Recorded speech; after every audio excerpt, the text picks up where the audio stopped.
Hello, this is Doug Corey. I'm one of the creators of the MathTheWorld channel, and we promised that we would have a detailed video walking through the hydrostatic force problem with the pipe that runs 4,000 feet or 12,200 meters down a canyon full of water. And there's a heck of a lot of pressure at the end of that pipe.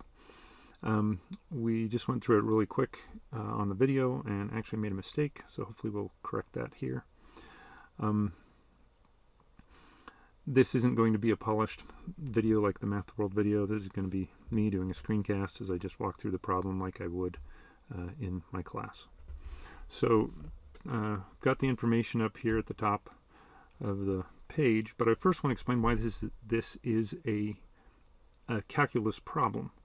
The reason this is a calculus problem is the amount of pressure or the force at any point on the circle, on the end of the pipe, it depends on where you are on the pipe. If it was all the same everywhere, then we wouldn't need calculus. It would be like the snorkel problem that we did in the video. But there's more pressure. The pressure is different here than it is here. So so we need to take that into account. Luckily the pressure is the same at any depth, so that helps us simplify things. If it was different in the x direction and the y direction, then we'd need a double integral. But here we can group all the spots together in strips, and this is what I've done here. I have 9 strips to approximate the force, and this is a classic way to handle integration problems, is think about slicing it up into small problems that you don't have to use calculus, and then you add them all up and take a limit. So if I take one of these strips and turn it sideways so it's facing up, the force on that strip is the weight of the water above it. And so that's what I have illustrated here. If I take that strip, turn it sideways, then I get a rectangular solid, and that's something I can find the volume of and the weight of. That's not that hard. And what I do is I'm going to do that for each of the strips. Each of these rectangular strips I turn sideways, I get a rectangular prism of water, calculate the weight, and I add those all up. Forgot to put my additions in here. So, and that will be an approximate amount of force at the end of the pipe. And then we can refine the process by taking thinner strips and take a limit.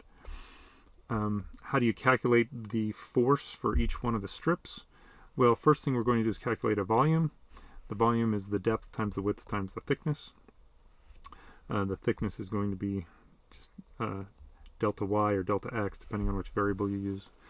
And then to turn that into a mass, because I'm after a force, and force is mass times acceleration, so I need a mass, so I multiply the volume of the water times the mass density of the water, and then I get the force with mass times acceleration. So putting all of these together, the acceleration times the mass times the acceleration times the density times the volume times the thickness times the width times the depth, those all better be in our integral somewhere. So we're going to start with this. These are the hard parts. The density and the volume is actually just those three multiplied together. The density and the acceleration are constant. That's not going to be the hard part. Hard part's going to be depth, width, and thickness.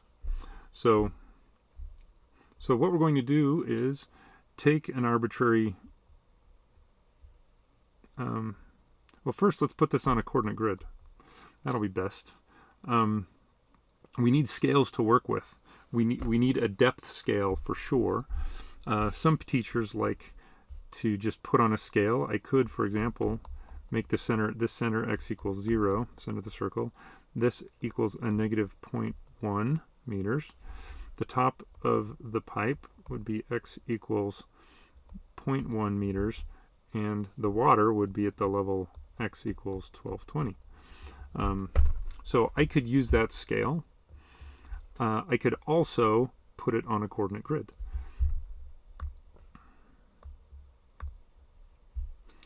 I could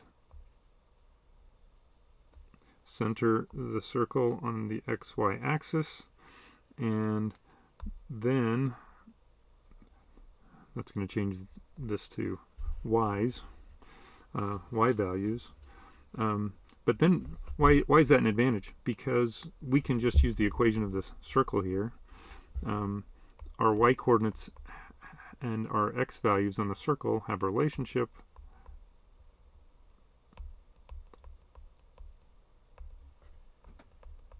So we can use that formula to help us out. And we automatically have a scale for the depth. This is y equals 0.1, y equals 0, y equals -0.1, and y equals 1220, obviously not to scale.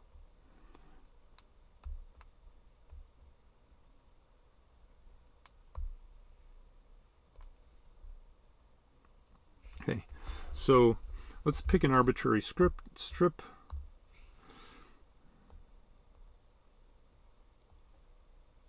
Like this, and use that to set up our integral.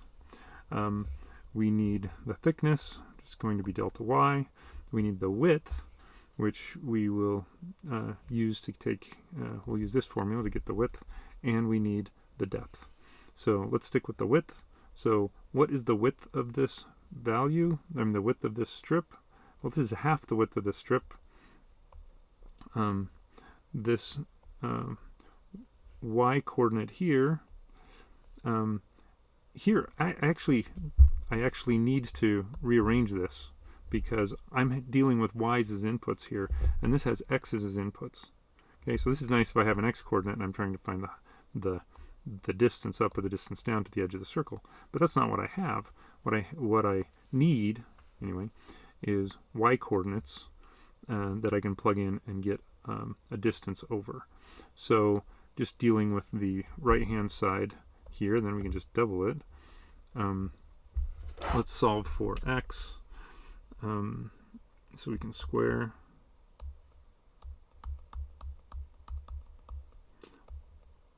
move everything over but the x, or actually I'll move the x over first, move the y over there to the right hand side, and then take the square root again.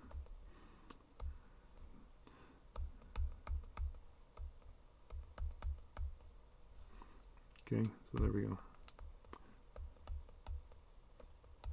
So this tells me the distance from the y-axis over to the edge of the circle. So the width is going to be 2 times that for any y coordinate. So the width is going to be 2 times the square root of 0.1 squared minus y squared. Okay. We know our thickness already. It's going to be delta y, horrible delta. It's really sad since I grew up in a town named Delta. Y, or some of you would prefer to just jump to dy, infinitesimally small thickness. And so all we're missing is the depth in order to calculate the volume. What's the depth? How far is it from here all the way down to there? Well, the y coordinate, the y value that we have, is a distance. The distance from here down to here. So if this is y, and we also know the distance from, here I'm going to do the distance over here, this level all the way down to the center is 1220, then what is this distance? Well, that's 1220 minus the y distance. So total is 1220, this much is y, so this much should be 1220 minus y. So depth 1220 minus y. Now if we multiply all this together, we have our volume. So the volume is 1220 minus y times 2 times the square root of 0.1 squared minus y squared times delta y or dy, and any strip's going to have, any y value is going to give us that same value. Any strip's we're going to have that same amount, we can use the same formula to calculate the volume. Now to turn that into a force, what do? We have to multiply it by density and multiply by gravitational acceleration. So 1,000 kilograms per meter cubed. That's the density of water, the mass density of water. 9.8 meters per second squared. That's the acceleration due to gravity. And then we can get all of our values here. So sorry, my neighbor just turned up the volume to their stereo.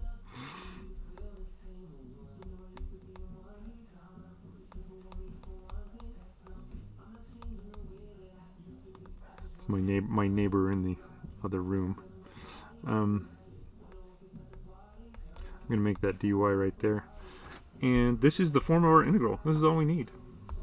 Boom. The integral is a summing machine. It'll sum up all of those slices for all of the y coordinates. For which y coordinates? We need y coordinates. What are all of the y coordinates where we're accumulating force? That is our bounds. Well, we're accumulating force all the way from y equals a negative 0.1 all the way up to y equals 0.1. So y equals negative 0.1 to y equals 0.1. So one thing I like to do is check units first. So the length, the width, the thickness, and the depth, they're all measured in meters. We convert them all to meters. So this is a meter here, this is a meter here, this is a meter here. So together, those meters multiplied together get us kilograms per meter cubed. Okay, I'm back. Got the music turned off. So these last three, meters, meters, meters, multiply those together, we're going to get meters cubed. So the meters cubed there and the meters cubed with the density are going to cancel out. And what am I going to be left with? I'm going to have a kilogram meter squared. Meter per second squared. And this is exactly what I want, because that is a Newton. It's going to tell me how many of those kilogram meters per second squared I have, which is how many newtons I have. So we have the units right. Students can get around a lot of problems if they check and catch a lot of mistakes if they check their units first to make sure their units make sense. Okay, from there we can throw that into Wolfram Alpha, which is something I've already done. And here we go. Throw that all in. I put in x's instead of y's, but it doesn't matter. And I get this value, 375,609 newtons. And that is about twice as much. That is twice as much as we put in our video, because when we did this in preparation for the video, when I did this, it's my mistake. My students will not let me down. Never let me live this down. I forgot to put in this 2 right here to double the width. So it was only half as much, which means that the force that we talk about in the video is even crazier. Instead of 21 tons of force, that's U.S. tons. Instead of 21 tons of force, it's 42 tons of force compared to an 8-ton block. So no wonder it got blown out of the water. All right. Thank you very much. Hope this was helpful.